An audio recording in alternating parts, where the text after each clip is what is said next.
অনেক ক্লান্ত আছে, আমরা একটু আমাদের মিডিয়া হাউস যে অফিসটা আছে ওইখানে ওনাদেরকে একটু বসাবো, তারপর আমরা বাসার দিকে যাব।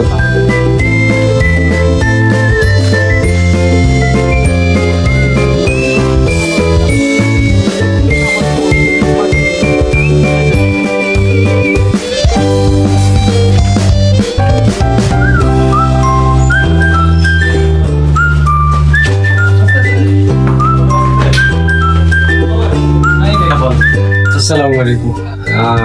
সেই দুপুরে রওনা দিছি, এখন ইনশাল্লাহ পৌঁছে গেলাম খুব সুন্দর ভাবে আমাদের এখানে ভাতিজার এখানে আসছি, ভালোই লাগতেছে।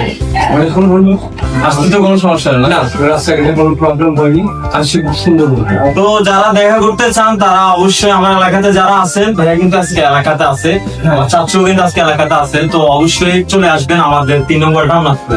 বাবু এই প্রথম ফার্স্ট নোয়াখালী আসছে, সবাই বাবুর জন্য দোয়া করবেন যে নোয়াখালী মানুষের ভালোবাসায় বাবু যে আবার আসতে পারে, সবাই এত ভালো। অবশ্যই অবশ্যই ভাই আসতে দিই, মানে আপনার কাছে কিরকম লাগছে আমাদের? ঠিক আছে, ধন্যবাদ।